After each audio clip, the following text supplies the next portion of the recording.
Hello, my name is William Lizzini, and today I will be talking about the encryption settings and the encryption options that Drivelock offers.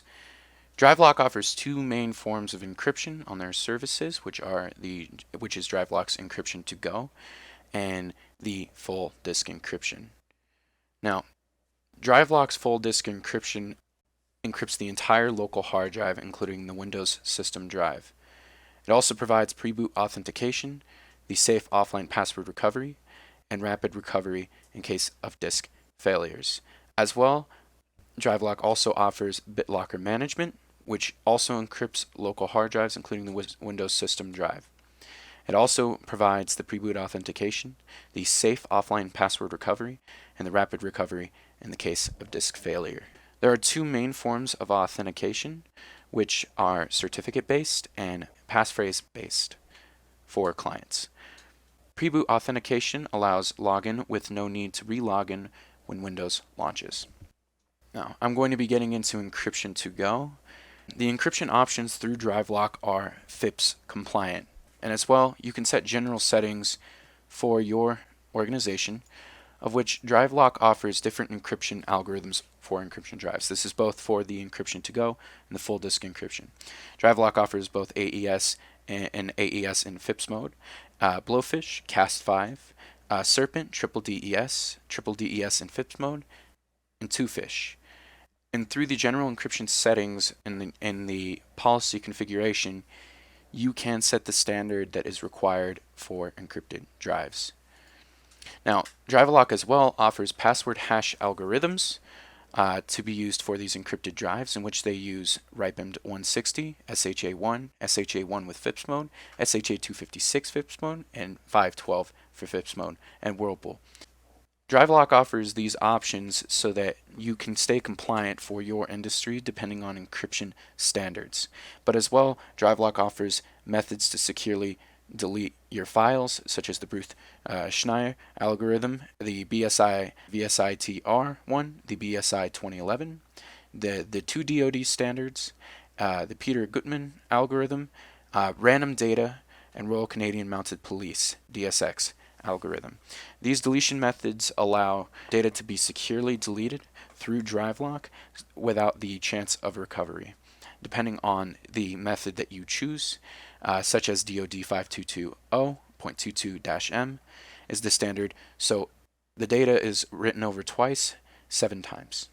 Now you can set this, and you can set password policies for your organization for all encrypted media, such that if you want to require that SD cards, CD and DVD based storage devices, external hard disks, and USB drives can be required to have encryption on there, so that nobody can use it unless it is encrypted. Now, this kind of encryption for these removable medias is most commonly referred to as container-based encryption.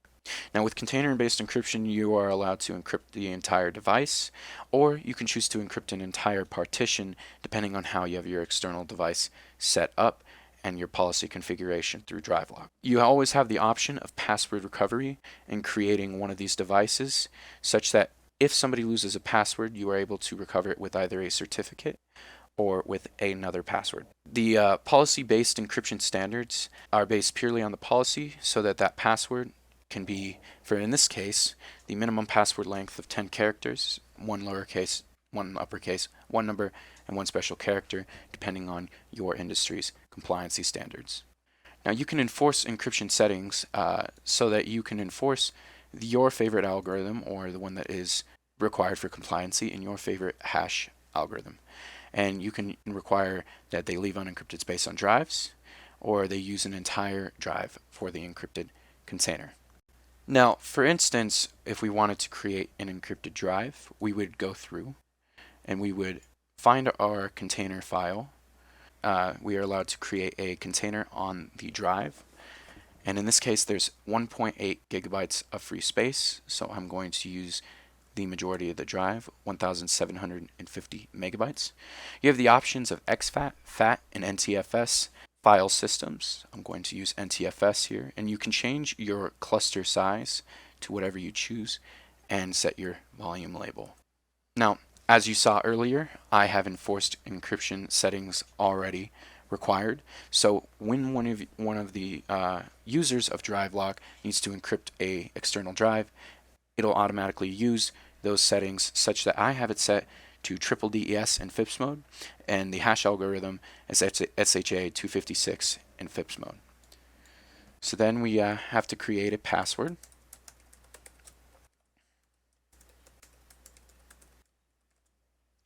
And once it meets our policy, that being, once again, 10 characters, the 1 lowercase, 1 uppercase, 1 number, and 1 special character, we're able to go to next. And then we are able to create the drive. And then it will encrypt the entire container that way. As well, Drivelock also offers folder encryption techniques through which allows you to encrypt the folder, and that is helpful in the case that maybe you don't want to encrypt your entire hard drive, or you don't want to encrypt an entire removable media. You are able to encrypt a local folder to the standards that are preset by your policy configuration. Drivelock offers two forms of boot processes, that being the legacy boot process and the UEFI boot process with full disk encryption. Under a normal legacy boot process, for example, you have your power on leading to your BIOS, leading to your master boot record, leading to your NT loader, then leading to Windows. But with a Drivelock legacy boot process, where it comes in for the pre-boot authentication is after power on, leading to the BIOS. You then have a secure pre-boot authentication process leading into your NT loader and then to your Windows. This allows Windows to be completely encrypted as well with the rest of the hard drive, so that the loss of data and the theft of data, even at the hardware level, is much more difficult to do.